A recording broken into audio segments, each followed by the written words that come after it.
Hello hi आदाब और सत श्री अकाल। और एक बार फिर से आ गया हूं मैं आप लोगों के बीच, आपका हमराज आरजे अभिनव।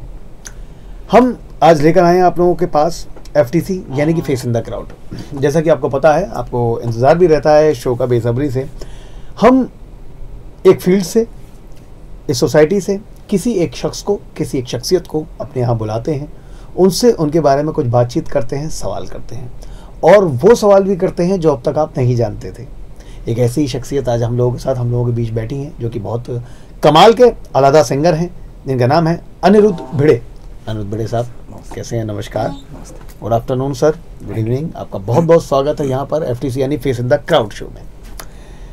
बस आपसे सवालात करने से पहले कुछ बातें आपके बारे में अपने श्रोताओं को, अपने दर्शकों को दोनों ही जगह पर बताना चाहूँगा। जिनका पूरा नाम है अनिरुद्ध विश्वास भिड़े, और उनको प्यार से मंदार भिड़े भी कहते हैं लोग जी। लौकिक शिक्षण की अगर उनकी हम बात की जाए, शिक्षा के बारे में, तो BSc LLB उन्होंने किया है मुंबई से। संगीतिक शिक्षण की अगर हम बात करें तो गायन और तबला विशारद वो हैं गांधर्व महाविद्यालय से। MA संगीत में उन्होंने किया है कोल्हापुर यूनिवर्सिटी से, और diploma in sound recording and reproduction ये उन्होंने किया है मुंबई यूनिवर्सिटी से।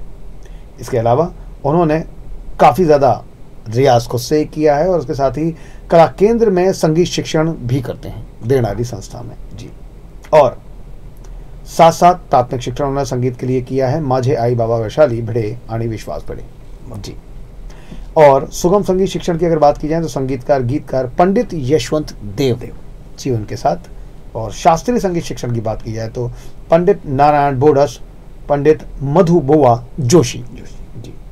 और संध्या करें अगर मैं बात करूं तो डॉक्टर विकास कशालकर यांचा कड़े गायनातील उच्च शिक्षण शुरू हुआ है, जहाँ पर आप एक्चुअली कुछ शिक्षण जिनके साथ आप कर रहे हैं। सर बहुत बहुत आपका स्वागत है। धन्यवाद धन्यवाद, बहुत बहुत अभिनंदन आपका करता हूं। और अब कुछ सवाल आपसे पूछता हूं, जिसी भाषा में जैसे भी आपको लगे आप वैसे जवाब दे सकते हैं, चलेगा। Tell us about your journey here at your work place, जहाँ पर आप इस वक्त हैं, and when you started working and how have you evolved as a human being. यानी कि आपने स्पेशली अब कैसे कि यहाँ शुरुआत की, आप संगीतकार भी बने और साथ साथ आप सिंगर बने, और आप यहाँ पर कैसे पहुँचे, और ये इसकी जर्नी की शुरुआत एक्चुअली कब से हुई थी यात्रा? संगीत की यात्रा तो मेरे बचपन से हुई थी। बहुत बार जी माँ अपने काम में बिजी रहती थी और मैं अकेला रहता था, तो मुझे थोड़ा सा तबला सिखाया उन्होंने, ओके माँ ने, और ये बजाते बैठो तब तक मैं 2-3 काम करके आते हूँ। ऐसे करके वो चली जाती थी, छोड़ जाती है। ये होता है हाँ। ना कि बच्चा शैतानी करे, उसे कहीं ना कहीं बिजी कर दो। हाँ तो फिर बिजी कर मेरे देती हाथ में थी। तबला आया, तो तबला बजाते बजाते बजाते मैंने लगभग मैं 3.5 बरस का था, तब मैंने मेरे स्कूल में जो नर्सरी जैसा रहता है, हाँ तो नर्सरी के एनुअल डे में हाँ तबला बजाया। पहला तबला स्टेज पे बजाया। अरे वाह, तो ये तो वैसा हो गया पूत के पाँव भाई पालने में देखते हैं। 3.5-4 साल की उम्र में आप मतलब हाँ, तबला प्ले कर रहे हैं। हाँ। और बाद में 5 बरस का जब था तो हमारे यहाँ पे कॉम्पिटिशन्स होती रहती थी, म्यूज़िक कॉम्पिटिशन्स। हाँ, आप उसमें भाग लेते थे? हाँ, मुंबई का जो गिरगांव का साहित्य संघ हाँ करके जो एक संस्था है जी, तो वो एक सुगम संगीत की एक स्पर्धा, एक कंपटीशन आयोजित करते थे। तो मेरा एज तो उसी में था ही नहीं, एज ग्रुप। फिर भी मेरे एक चाचा थे, उन्होंने बोला कि ये लड़का गाता है तो बीच में गाने के लिए बोलो। तो वो बीच में जो मैंने गाया था वो मेरा पहला स्टेज परफॉर्मेंस था। वाह, 5वें बरस में। क्या बात है। फिर गाने में तो रुचि आ ही रही थी, क्योंकि मेरे माता पिता दोनों भी गाते ही थे। मेरे दादाजी भी गाते थे। अच्छा, तो मतलब फिर ये नई बात इसलिए नहीं कि आपको हाँ, तो विरासत में ही मिला है वो? हाँ, खून में ही है। खून में है। पर इसमें करियर होगा या इसमें कुछ करियर हो सकता है, ऐसे तब था नहीं। पर सीखना तो ज़रूरी था, क्योंकि एक तो इंटरेस्ट भी बढ़ रहा था उसमें, और तो घर का माहौल तो वैसा था ही। उस ज़माने में तो ये मोबाइल वगैरह भी तो नहीं थे। तो तबला और गायन वो साइमल्टेनियसली चल रहा था। वाह। स्कूल के बाद मेरा उच्च शिक्षण गाने में चालू हुआ, वाह पंडित नारायणराव बोडस जी के साथ। उनके साथ। हाँ। तब तक मैं एग्ज़ाम वगैरह देने के लिए, गाने में भी जो एग्ज़ाम रहती है उसके लिए मैं गाना सीखता था, पर असली गाने का मतलब, असली गायन का मतलब बाद में पंडित नारायणराव बोडस जी के पास जब गया तब ज़्यादा समझ में आने लगा और ज़्यादा इंटरेस्ट बढ़ने लगा। जैसे जैसे उम्र बढ़ती गई तो अभी शादी तो करनी थी। हाँ ये भी है। तो ये एक इंटरेस्टिंग बात है, इसको फिर मैं बाद में हाँ, पूछूंगा आपसे क्वेश्चन को। क्योंकि शादी तो करनी है इसलिए सीखना भी है, तो एक्स्ट्रा करिकुलर में मैंने बीएससी कर लिया। ओके बढ़िया।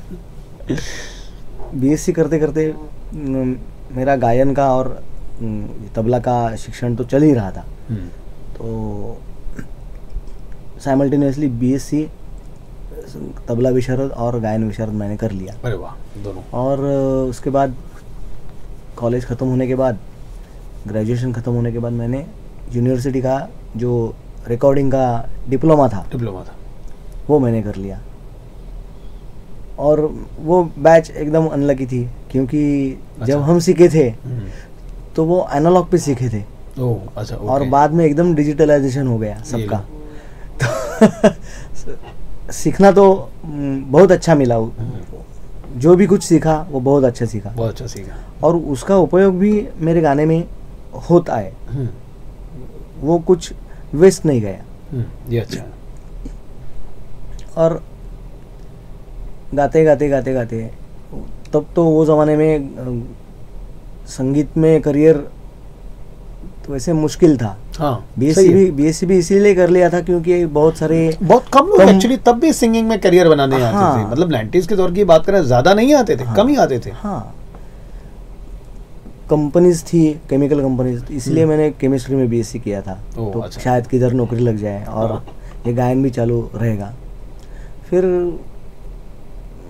मुझे नौकरी करनी नहीं थी तो कुछ ना कुछ तो कर लिया। और बाद में क्लासेस चालू किए मैंने संगीत के ही, तो वहीं से जर्नी चालू हो गई, जो कि अब तक जारी है। वाह, बहुत बढ़िया। अच्छा, आपने लगभग हमारे दूसरे क्वेश्चन का आंसर भी दे दिया, लेकिन फिर भी पूछता हूँ, what made you choose the field of music, how do you prepare yourself for this earlier? यानी कि आपने स्पेशली क्यों चूज किया, कैसे चूज किया कि भाई संगीत का ही फील्ड है? हालांकि आपने काफी बताया इसके बारे में, फिर भी अगर एक दो बातें और बोलना चाहें तो। ये तो ठीक है, घर का माहौल था, पिताजी नहीं बोला होगा। हाँ, नहीं, पिताजी ने ऐसे कुछ कंपल्सन नहीं किया था कि तुम नौकरी करो या यही करो वही करो या संगीत ही करो। हाँ, मैंने 12th होने के बाद ही उनको बताया मैं बीएससी कर रहा हूँ, फिर भी मुझे नौकरी करने में इंटरेस्ट नहीं है, मैं भी आर्टिस्ट ही बनना चाह रहा हूँ, जैसे सब लोग हैं। एक्चुअली मैंने एनडीए, सीडीएस अच्छा। ये एग्ज़ाम्स दिए थे, मुझे आर्मी में जाना था। वाह, पर ये एक नई बात आई सामने। पर वो नहीं हुआ। जाना चाहता था, पर मैंने डैडी को बोल दिया था, बाबा को बोल दिया था मैंने कि अगर नौकरी करूँगा तो वो करूँगा, नहीं तो नौकरी नहीं करूँगा, बाकी चाहे कुछ भी कर लूँ। तो दो ही सेवा करूंगा, या तो हाँ, देश सेवा करूंगा या तो माँ सरस्वती की सेवा करूंगा, अब कला की। बस। तो तब से क्लासेस चालू किए। पिताजी ने भी बहुत सारा सपोर्ट दिया, इंस्ट्रूमेंट्स लाने। वाह, बड़ी बात है ये कि तो मेरे पास मेरे खुद के लगभग 16 सेट थे तबले के सिर्फ। वाह। हाँ, और हारमोनियम तो 10 हारमोनियम। मतलब लोग अभी हाँ, एक सस्टेन नहीं कर पाते तबले का सेट। किसी से देखा, जो ये देख रहे हैं स्पेशली उन लोगों को याद रहे कि तबले का एक सेट आज के ज़माने में बना के रखना बड़ा मुश्किल होता है। उनके पास 16 सेट थे तब, उन्होंने मेंटेन किए और सपोर्ट भी दे दिया कि चलो यही करो, चलो कुछ प्रॉब्लम नहीं है, बढ़ चढ़ के मैं हूँ साथ। हाँ, मैं हूँ तुम्हारे साथ, तो चलते रहे। ये भी है कि अब जब कोई घर का बड़ा होता है, बैकअप भी देता है, हाँ, तो कॉन्फिडेंस ज़्यादा बूस्ट होता है। कॉन्फिडेंस ज़्यादा बूस्ट होता है कि भाई ठीक है, अब तो फिर जी जान से जुट जाते हैं। वाह sir, tell us about your inspiration, क्योंकि आप अब सिंगर तो हैं ही और तबला वादक भी हैं, है ना? हाँ। हालांकि मुझे आपकी तबला वादन का कम पता था, सिंगिंग का ज़्यादा पता था, लेकिन आप दोबारा आपने दोनों चीज़ें बताई हैं, तो दोनों से रिलेटेड सवाल पूछूंगा। तो please tell us about your inspiration for singing and for tabla वादन। तबला वादन के लिए पहला इंस्पिरेशन था वो हमारे यहाँ पे एक संजय काका करके थे, अच्छा। संजय रानड़े। वो मेरे डैडी के साथ और माँ के साथ जो कुछ प्रोग्राम होते थे वो बजाते थे जी। तो उनका तबला देख के मैंने पहले मेरे मन में एकदम तबला उभर आया। बाद में एक मेरे दादा है, उनको नंदू भिड़े बोलते हैं, उनको माधव भिड़े करके, तो उनका भी तबला मैं सुनता था और वो दोनों मेरे फर्स्ट इंस्पिरेशन थे। बाद में जैसे एक्सपोजर बढ़ गया, टीवी वगैरह वगैरह सब दिखने लगा, तो तबला के भगवान तो सब इंडिया में तो एक ही को जानते हैं, उनकी कैसे उस्ताद जाकिर हुसैन। और साथ संगत की अगर बात करूं तो मैंने पहले एक धनंजय काका पुराणिक करके है, डोंबिवली में है, बहुत अच्छे फेमस तबला वादक है, तो वो भी मेरे इंस्पिरेशन रहे तबले के। और गायन के तो मेरे गुरु पंडित नारायण बोडस और संगीतकार यशवंत देव। अच्छा, ये क्योंकि ज़्यादातर क्या है कि क्लासिकल सीखने वाले इनको ही सुनते हैं, या पंडित भीमसेन जोशी उन्हीं को सुनते हैं, उनको सुन लिया क्लासिकल के लिए। हाँ। कम हैं जो मतलब बॉलीवुड की तरफ भी ध्यान देते हैं या हिंदी फिल्म इंडस्ट्रीज़ की तरफ कोई म्यूज़िक के लिए किसी को आदर्श बनाते हैं। तो क्या आपने भी कोई किसी को सुना? जैसे मोहम्मद रफ़ी को काफ़ी लोग सुनते हैं। तो हिंदी में मेरे आदर्श हैं रफ़ी साहब। हाँ, रफ़ी साहब। बाकी सब गायक उनसे सीखने के लिए मिलता ही है। सब गायक अलग अलग हैं। हाँ, बहुत सारे अलग अलग लोग हैं तो है ही। और मराठी में सुधीर फड़के जी। हाँ, अच्छा। तो दोनों एकदम मेरे आइडल हैं। अच्छा। और क्लासिकल के idol one and only Pandit Bhimsen Joshi ji. अच्छा, बिल्कुल। अब एक चीज़ ये और पूछना चाहूँगा कि मंदार भिड़े भाई, आप माधव भिड़े जी के बारे में आपने बताया, मंदार भिड़े कहाँ से नाम आया? या मंदार भिड़े ही स्पेशली नाम रखा गया था? नहीं, मेरे परदादा थे। हाँ। तो मेरा जब जन्म हुआ तो वो भी थे जिंदा। वाह। और मैं लगभग मैं 7 साल का होने तक वो जिंदा थे। हाँ, पर तो परदादा को लगा कि विष्णु का नाम रखेंगे कुछ। तो अच्छा, इसलिए उन्होंने अनिरुद्ध रखा था। अच्छा, ओके। तो जो पालने में जो रखते हैं वो अनिरुद्ध रख दिया। माँ को पसंद था मंदार, तो माँ तो मंदार ही बुलाती थी। मैं भी रखूंगी लेकिन मेरा वाला कैंसिल नहीं होना है। हाँ, तो कागज के ऊपर। हाँ। अभी हम बात कर रहे हैं तो चेक पे अनिरुद्ध भिड़े है। हाँ, मतलब ऑफिशियली आपका अनिरुद्ध भिड़े है लेकिन माँ मंदार भिड़े बोलती है। हाँ, तो मंदार एकदम फेमस हो गया। अभी आपने बताया भी शायद दादाजी का नाम माधव भिड़े था। दादाजी नहीं, मेरे एक जानने वाले थे। हाँ, जानने वाले। मैं उनको नंदू दादा बोलता हूँ। नंदू दादा आप बोलते हो प्यार से? अच्छा। इत्तेफाकन क्या है ना, वो भी माँ राशि हुई तो मुझे लगा एक ये भी एक इंस्पिरेशन आया भाई, वो भी माधव भिड़े और आप मंदार भिड़े। नहीं। अच्छा, बढ़िया, बहुत अच्छा। ये बड़ी इंटरेस्टिंग स्टोरी सुनाई सर आपने। ओके, सो अब आपसे मैं पूछता हूँ कुछ सॉफ्ट स्किल्स के बारे में जो स्पेशली आज के ज़माने में चल रही है, खासकर सिंगर और तबला वादक ऐसे लोगों को जो ज़रूरत पड़ती है, जो आपको लगता है कि बहुत क्रूशियल है उनकी प्रोफेशनल सक्सेस के लिए। कैसे सॉफ्ट स्किल्स का मतलब है कि अभी बारीकी एकदम, जो भी कोई सीखता है, तबला सीखेंगे या गायन सीखेंगे, तो गायन सीखना है तो गायन ही सीखते हैं। तबला और बाकी जो इंस्ट्रूमेंट्स हैं उसके ऊपर ध्यान नहीं देते। तबला अगर सीख रहे हैं तो तबला ही सीखते हैं। हाँ। गायन कैसे चल रहा है उसके ऊपर ध्यान नहीं देते। सही है। जो इंटरेक्शन है दोनों के बीच में, इंस्ट्रूमेंट्स और गायन और अपने तबले के बीच, वो इंटरेक्शन ज़्यादा होनी चाहिए। इसलिए बाकी भी कुछ इंस्ट्रूमेंट्स या बाकी गायन भी थोड़ा सा सीखना चाहिए या उसमें रुचि होनी चाहिए। और वो ज़्यादा सुनना चाहिए। अगर ये करेंगे तो अपना जो इंस्ट्रूमेंट है, अगर मैं तबला बजा रहा हूँ और फिर पखवाज वाला जो है वो कुछ बजा रहा है, पखावज, तो उसमें से कुछ तो हमें मिलता है, तो वो भी थोड़ा सा आत्मसात कर लेना चाहिए। जो गाने वाला है वो किस ढंग से गा रहा है, उसका भाव देख के अपना जो तबला है वो वैसे बजाना होगा। और ये खुद ब खुद ही सीखना पड़ता है, ये कोई सिखाता नहीं है। सिर्फ दिखा सकते हैं, गुरु सिर्फ दिखाते हैं, पर उसके ऊपर तो हमें ही चलना चाहिए। जी बिल्कुल। और एक सवाल और sir, describe a challenging situation you have encountered by any situation. कोई एक ऐसी सिचुएशन आपने कई जगह तबला वादन किया हो, यही आपने सिंगिंग में की, चैलेंजिंग सिचुएशन ये रही और आप वहाँ कैसे निकले उससे? कि कभी मान लो बिजली चली गई, हाँ, माइक नहीं है, सब खराब हो गया, अब मुझे परफॉर्मेंस करनी है, या ऐसा भी होता है कई बार कि भाई देखो मेन चीफ गेस्ट नहीं आए हैं, अच्छा भाई किसको किसको आता है, चलो मंदार जी को, इनको ही खड़ा करो, इनको आता है, सिंगिंग भी आती है, तबला भी आता है, चलो जी एक काम करो तुम ही चले जाओ स्टेज पर। तो क्या ऐसा कभी कुछ हुआ है? कई बार ऐसा कलाकारों के साथ होता है कि आपको एट द मोमेंट बोल दिया गया कि अब तुम ही जाके परफॉर्म कर दो। कोई चैलेंजिंग सिचुएशन? एक बार एमए के एग्ज़ाम में ऐसे हुआ था। Okay. Last exam, final exam music का था। तो जो तबला बजाने वाले थे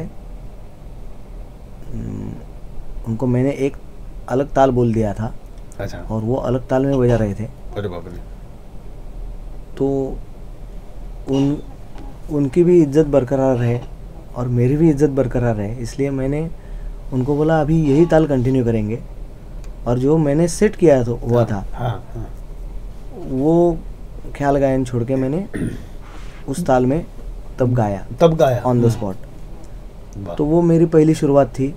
तब से थोड़े थोड़े चैलेंजेस तो आते ही रहते हैं, हर आर्टिस्ट को आते हैं। जैसे लाइट आपने बोला था कि लाइट चली गई है, तो बिजली तो चली अपनी, हाँ, तो अपनी आवाज़ की मर्यादा को और ज़्यादा बढ़ाना है, वॉल्यूम बढ़ाना है, बढ़ा के, रेंज बढ़ा के बोलना। हाँ, तो एक वो चैलेंज ही रहता है। ऐसे तो बहुत सारे आए थे। अच्छा। और हर कोई आर्टिस्ट करता है जिसमें नहीं मुझे गाना ही है, मुझे बजाना ही है, ये जो एक जज्बा रहता है। तो वो किसी ऐसे छोटी मोटी सिचुएशंस को मानता ही नहीं। मुझे गाना है बस, तो कर लेता है। हाँ, आपके साथ भी ऐसा हुआ? हाँ। ओके।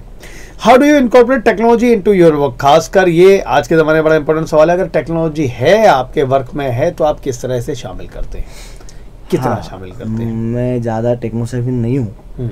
अभी मेरी 2 लड़कियाँ जो है, अच्छा, मेरी बच्चियाँ, वो मुझे उसमें सपोर्ट करती है। अच्छा। टेक्नोलॉजी में वही सपोर्ट करती है। और मेरे काफ़ी सारे स्टूडेंट्स जो है यंग जनरेशन के, वो भी अभी मुझे टेक्नोलॉजी सिखा के कुछ रील्स बनाना है या कुछ वीडियोस करने हैं, वो सब अभी वो कर रहे हैं। अच्छा।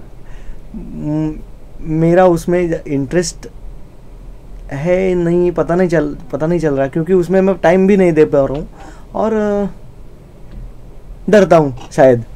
अच्छा। टेक्नोलॉजी यूज़ करने में। तो मतलब लेकिन ये है कि हाँ, जब आप एक्चुअली मान लो कि तबला वादन कर रहे हैं तो आपके बच्चे आके शूट कर लेती हैं और वो शूट फिर आपको बताती हैं कि ऐसे ऐसे पोस्ट कर दीजिए और आपको और 10 लोग देखेंगे तो ज़्यादा पॉपुलैरिटी बढ़ेगी। ये चीज़ होती होगी क्योंकि आप टैग से भी नहीं है तो वो बताते होंगे आपको। हाँ। तो ये सारी चीज़ें जो चल रही होती हैं। जी। यस। अब सर कुछ और सवाल हैं आपसे, वो ज़रूर मैं करूँगा। If you had not been a singer और tabla player, who would you be? आप इसके अलावा होते तो क्या होते? सिंगर और तबला प्लेयर नहीं होते तो जैसे मैंने बताया कि एनडीए और सीडीएस का एग्जाम दे रहे थे, तो वो अगर वो पास होता तो मैं वहीं पे था, वहीं पे होता शायद।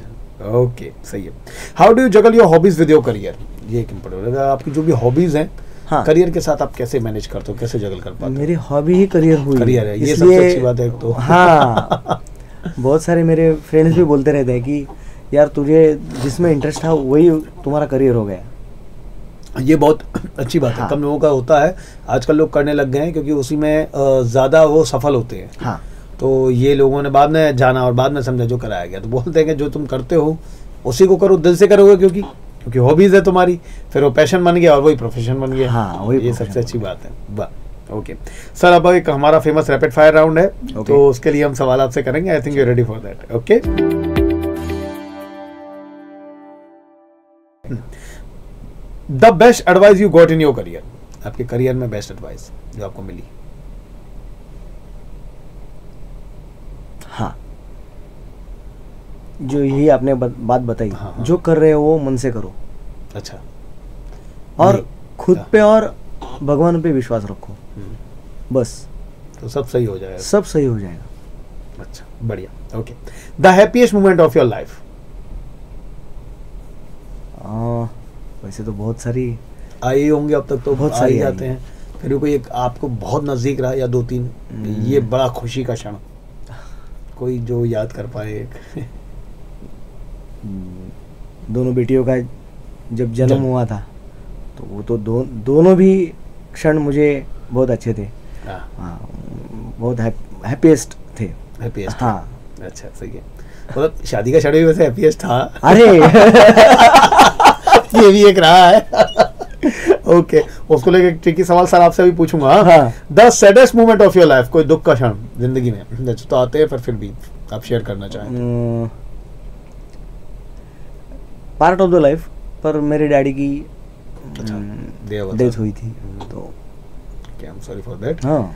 Challenging moment of your life, जैसे चैलेंज आते रहते हैं, कोई आपके लिए चैलेंजिंग मोमेंट रहा हो लाइफ में।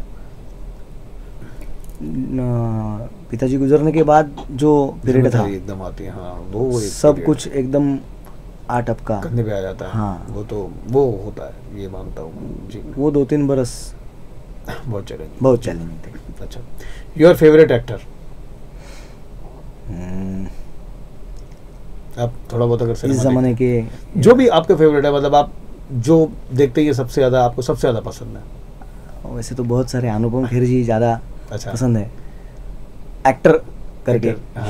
हीरो अगर बोलेंगे तो अमिताभ बच्चन। अमिताभ बच्चन। अच्छा, बढ़िया। Okay, favourite actress. अरे सब अच्छी लगती है। अच्छा, ये एक डिप्लोमेटिक आंसर है अभी। नहीं, हेमा मालिनी। आपका अच्छा, हेमा मालिनी आप उन्हें पसंद करते हो। ओके, हाँ। Favourite book, Hindi, English, Marathi, जो भी आपकी फेवरेट, आप सबसे ज्यादा पढ़ते हो या पढ़ी है आपने, अच्छी लगी आपको। श्रीमान योगी। श्रीमान योगी। अच्छा, okay. Favourite movie. Chupke Chupke. Chupke Chupke, ये बहुत अच्छी मूवी थी, वो बहुत लाइट थी, वो पहले ऋषिकेश वाली। मुखर्जी साहब। हाँ, ऋषिकेश मुखर्जी। हाँ, ओके। Favourite food. अपना दाल चावल। दाल चावल, बढ़िया, ये हमारा भी फेवरेट है, इसमें कॉमन है। Favourite holiday destination. Konkan. Konkan. अच्छा, कोकण रीजन में आप जाते हैं। ओके, बढ़िया। ऑलराइट, तो ये था हमारे लिए रैपिड फायर राउंड अनिरुद्ध भिड़े जी की तरफ से। अब स्पेशली आपके लाइफ के कुछ इंसाइट्स आपसे पूछता हूँ। ओके, और what is the greatest lesson you learn from your students, अगर आपने अपने स्टूडेंट से कुछ सीखा है तो बड़ा कोई लेसन। मेरे 2 स्टूडेंट्स ऐसे थे कि जो बहुत कच्चे थे। तब जब मैं तबले के क्लास लेता था जी, तो तबले का पहला जो बोल है ता करके, वो ता ही उनके हाथ से नहीं निकल रहा था। और ऐसे 2 स्टूडेंट्स मुझे दिखाई दिए थे कि उन्होंने 6 महीने तक वो छोड़ा नहीं। वाह। 1 घंटा वो ता ही बजाते रहते थे जब तक वो नहीं आता। मैंने 2-3 महीने होने के बाद उनके पेरेंट्स को बता भी दिया था कि अभी है नहीं है, मतलब कुछ नहीं कर पा रहे हैं, हाँ। तो क्या करेंगे। तो उनके पेरेंट्स ने भी बहुत अच्छा मुझे सिखाया कि वो बोले कि ठीक है, जितना हो सके और 2-3 महीने ट्राई करते हैं। तो जो उनका पुशअप था ना, वो भी सीखने जैसा था, और वो जो स्टूडेंट्स थे उनका पेशेंस भी सीखने जैसा था। वाह। कि नहीं, ये अगर नहीं होता है तो फिर भी हम कर लेंगे। तो वो सीखने की बात थी, पेशेंस। वाह। अच्छा, अब आगे की चीज़ें मैं आपसे पूछता हूँ। An idea that changed your life, कोई ऐसा आइडिया जिसने आपकी ज़िंदगी बदल दी, लाइफ में कुछ ऐसा हुआ, किसी ने कोई आइडिया दिया, कोई आइडिया आया, ऐसा होता है ना पीपल। नहीं, वही जो लाइफ टर्निंग पॉइंट जो था वो पिताजी की तो डैडी जी death। के बाद ही आया। हाँ, उसके बाद ही सब पता चला कि सब चलाने वाला मैं ही हूँ।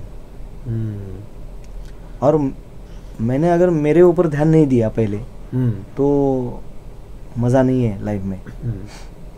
और ये सब करने वाला जो है वो ऊपर बैठा हुआ है, सही है। तो अपने आप को उसको सरेंडर कर दो बस, तो बाकी चीज़ें अपने आप हो जाती है। Very nice, nicely explained sir. Okay, how has success changed you? Success ने आपको चेंज किया, कुछ आप बदले पहले से, या आपको लगता है आप बहुत ज़्यादा सक्सेसफुल हुए उतना? सक्सेस तो क्या और भी चाहिए होती है। हाँ, सही बात है। जो भी अभी हूँ वो बहुत अच्छा है, इसमें भी मैं खुश हूँ, और भी आगे वाला जो आने वाला है उसमें भी खुश हूँ। पर सक्सेस ने मुझे थोड़ा थोड़ा बदल दिया, मुझे शांत कर दिया। हाँ, ये तो है। गुस्सेल था थोड़ा सा, आपके काफ़ी दिखाई देती है चेहरे पे। हाँ, गुस्सेल था बहुत। अच्छा।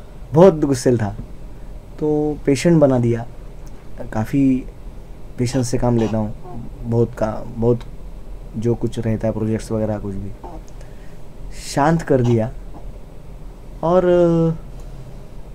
दिखा दिया कि हम पूरे वर्ल्ड में हमारा अस्तित्व इतना ही है, तो तुम उतना ही रहो। सही बात। हाँ, बिल्कुल। वाह, ये बड़ा खूबसूरत बोला। अब एक ट्रिकी क्वेश्चन है आपके लिए, देखते हैं इसका क्या आप आंसर देते हैं ना। Best role of your life, father, son, teacher और हस्बैंड। ये एक ट्रिकी वन है। फादर मतलब फादर, हस्बैंड काम चली जाता, वो तो कोई परफेक्ट हो नहीं सकता। हस्बैंड हुआ है इसलिए फादर हो गया।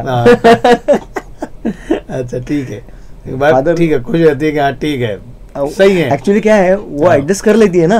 वही है, कैसे भी हो बंदा, तो वो तो एडजस्ट कर लेती हूँ, सेट कर लेती है मामला घर पे।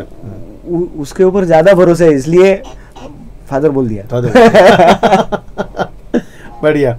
Okay, what hurt you the most, जिससे आपको ज्यादा दुख होता है?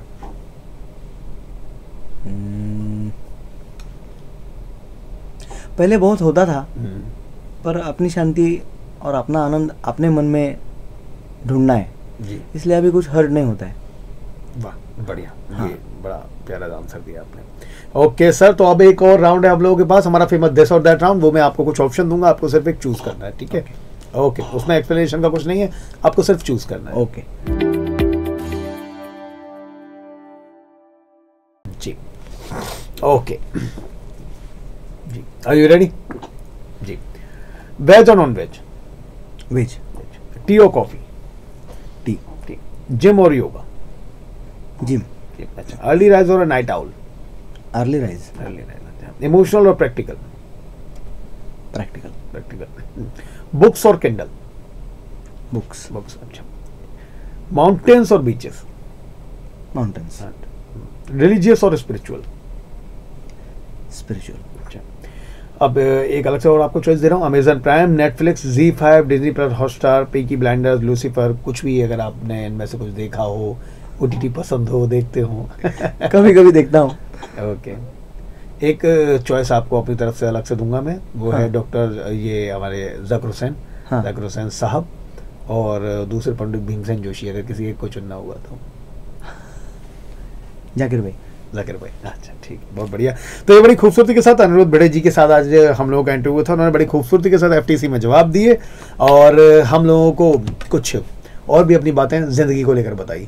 अगर आप चाहें तो बस अब इसके बाद सर कुछ गुनगुनाना चाहें तो गुनगुनाएं, बड़ा अच्छा लगेगा आपसे मिलकर। और उसके बाद जो भी मैसेज देना चाहें हमारे व्यूअर्स को, स्टूडेंट्स को जो आपकी फील्ड में आके करियर बनाना चाहते हैं, उन्हें कह सकते हैं।